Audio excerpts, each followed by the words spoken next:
Hoje o Papo Furado é sobre interdição de via. Olá, sou Léo Schutt e daqui do Canadá para o Brasil apresento técnicas de engenharia de tráfego para vocês, engenheiros e arquitetos, fazerem mais de R$20 mil já nos primeiros projetos. E vamos falar sobre o volume 7 da Resolução 973 de 2023 da Senatran. É nele que estão os padrões, critérios e diretrizes para operacionalizar desvios de trânsito de acordo com as características técnicas, funcionais e hierárquicas da via. Para você que ainda não é da área de engenharia de tráfego, talvez esse manual pareça ser começo de tudo. Mas para você que já está velhaco, quer dizer, já está calejado de obra, operação e fechamento de pista, sabe que seguir o manual é só a parte final do processo. Porque antes de cone, placa e barreira, existe uma coisa muito mais importante, é entender o comportamento do tráfego. E é exatamente aí que a maioria dos desvios começa errado. Muita gente ainda projeta desvios como se fosse desenho de sinalização, mas desvio não começa no CAD. Desvio começa no estudo operacional da via. Então fica até o final desse vídeo porque eu vou te mostrar uma visão que esses 25 anos trabalhando com engenharia de tráfego, tanto no Brasil quanto no Canadá, acabaram me ensinando na prática. Hoje a gente vai inverter uma lógica muito comum na prática de engenharia de tráfego. Normalmente, quando falamos de desvio de tráfego, a primeira coisa que vem à mente são cones, placas e barreiras. Mas isso é o final do processo, não o começo. O que vamos discutir aqui é algo mais profundo, como o estudo de tráfego é o ponto de partida de qualquer desvio seguro e funcional, totalmente embasado no volume 7 do Manual de Sinalização Temporária. Bom, então qual será o objetivo dessa aula? Eu quero que ao final dessa aula você não pense mais em desvio de tráfego como desenho de sinalização. Você vai enxergar desvio como um sistema operacional temporário da via. E principalmente você vai entender por que o volume 7, mesmo não chamando assim explicitamente, exige um estudo de tráfego antes de qualquer intervenção. Na prática, o que mais se vê são projetos feitos assim. Chegou uma obra, alguém abre o CAD, copia um padrão de cones, coloca a placa e considera o problema resolvido.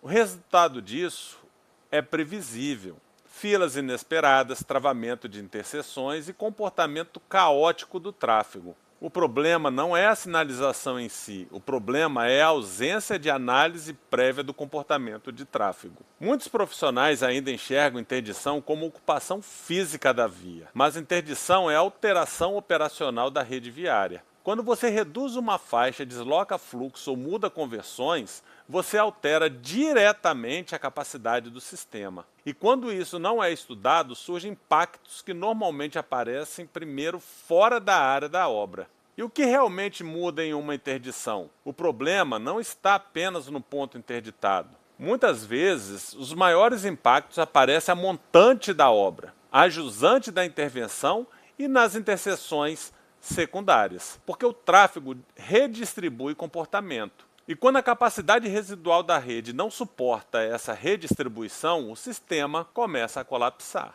E aí nós temos uma pergunta-chave. Aqui, essa pergunta é o centro de tudo. O desvio foi projetado com base no tráfego real ou foi imposto sobre o tráfego existente?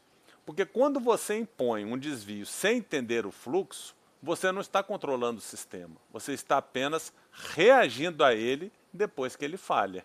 Então vamos entender um pouquinho o que trata o volume 7. O volume 7 ele trata de sinalização temporária em situações de obra ou intervenção na via. Mas ele não é apenas um manual de placas, ele é um manual de operação temporária. Ele fala de segurança da via, fluidez, condição local e comportamento operacional. E isso nos ajuda a dar uma pista importante. Não existe sinalização temporária isolada da operação de tráfego. E o que o manual exige? Quando o manual fala em considerar condições locais e características da via, ele está dizendo implicitamente: você precisa entender como essa via funciona antes de intervir nela. É como que você entende como a via funciona? Você precisa de fazer estudos de tráfego. O erro comum é achar que o manual começa na sinalização. Mas a lógica correta é outra. O manual começa na análise da condição operacional da via. A sinalização é a resposta física a uma decisão de engenharia. Então esse fluxograma, ele apresenta exatamente isso. A análise operacional, a decisão e, por fim, a sinalização. Sem conhecimento em engenharia de tráfego, muitos profissionais subestimam o impacto operacional na interdição. Eles enxergam apenas a geometria na obra, mas ignoram comportamento de filas, saturação de cruzamentos, tempos semafóricos e capacidade residual da rede. E isso faz com que muitas obras acabem sendo vistas pela população como desorganizadas ou mal planejadas. Conte aí pra gente se você já viu isso na sua cidade ou você, como engenheiro, já teve esse questionamento. Então eu diria que o erro mais grave da work zone, né, que seriam as zonas de trabalho, é achar que a engenharia de tráfego temporária é desenho de layout. Sem considerar volume, você não sabe se uma faixa é suficiente ou insuficiente. Sem considerar caminhões, você não sabe se o raio funciona. Sem considerar o pico, você não sabe se a fila vai colapsar a interseção. Então, o que é esse estudo de tráfego? Estudo de tráfego não é um relatório burocrático. Ele é a leitura do comportamento da via. Ele responde perguntas como: quantos veículos passam? Em que direção eles vão? Em que horário o sistema colapsa? Qual tipo de veículo domina o fluxo? Onde estão os conflitos? E por que isso importa? Porque o desvio de tráfego não acontece em um ambiente controlado, ele acontece em um sistema vivo. Quando você reduz capacidade, você altera toda a dinâmica da rede. E isso muda fila, tempo de viagem e até segurança viária. E como a população percebe isso? O cidadão normalmente não enxerga toda essa complexidade da obra. Ele enxerga atraso, quando o planejamento falha, aumentam reclamações, pressão política e cobranças sobre a gestão municipal. E isso frequentemente leva a alterações improvisadas durante a execução da obra. Dessa forma, nós temos a falsa sensação de que depois ajusta. Existe uma cultura muito perigosa de acreditar que problemas operacionais podem ser corrigidos depois que a obra começa. Mas quando a engenharia operacional não é feita antes, o que acontece é retrabalho. Equipes entram em campo sob pressão.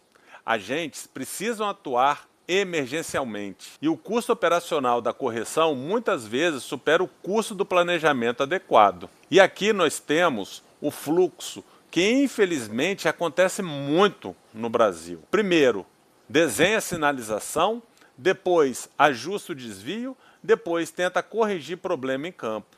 Ou seja, o projeto nasce errado, totalmente errado, e depois tenta ser corrigido na operação. Agora, o fluxo correto é esse. Primeiro, você precisa entender o tráfego, depois você define a estratégia operacional, depois você desenha a geometria e, por último, você define a sinalização. E isso muda completamente a qualidade do projeto. E o que esse estudo define? Bom, primeiro a gente precisa dizer que o estudo de tráfego não é um detalhe. Ele define condições estruturais do projeto. Vou te dar alguns exemplos. Se o desvio é viável ou não, se precisa de controle manual, se precisa de semáforo temporário, se a via suporta a redução da faixa, se a fila permanecerá dentro da capacidade da rede e se as interseções próximas entrarão em saturação. E os tipos de desvio? Cada tipo de desvio não é uma escolha estética. Ele é uma resposta à demanda de tráfego. Desvio lateral funciona quando há espaço. Pare e siga funciona quando há restrição severa. Faixa reduzida depende de capacidade residual. Quando você entra em obra, você não está mais operando na capacidade original da via. Você está operando em capacidade reduzida. E isso cria gargalos que podem ser previsíveis ou catastróficos, dependendo do tipo do estudo.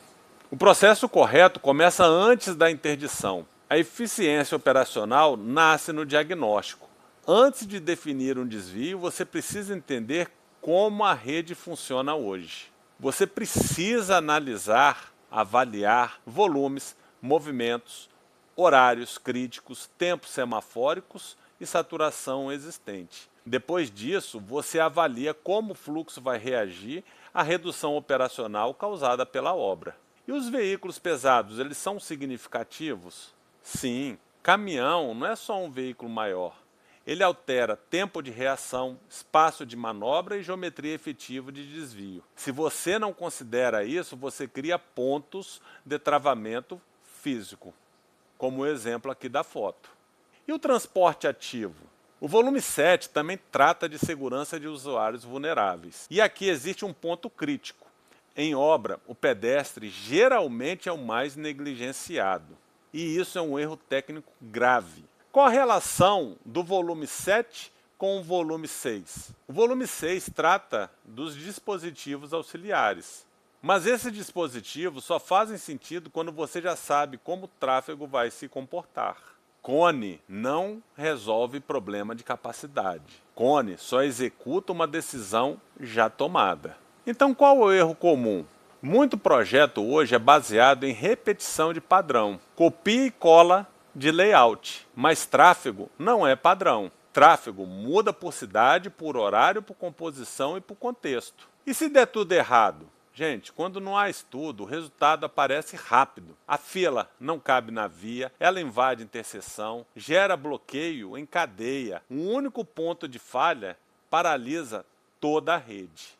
E o que o Manual 7 realmente pede? O que ele fala? O manual não fala diretamente, faça estudo de tráfego, em termos acadêmicos. Mas ele exige algo mais importante: entendimento da operação da via. E isso você só consegue, só existe com análise técnica. Então qual seria o papel real da engenharia de tráfego num desvio de trânsito? O objetivo de um plano de desvio não é apenas permitir a execução da obra, é manter a mobilidade urbana funcionando durante a intervenção. É preservar a segurança, previsibilidade operacional e fluidez dentro das limitações temporárias da rede. E você, engenheiro, qual é o seu papel? O engenheiro, ele não desenha cone.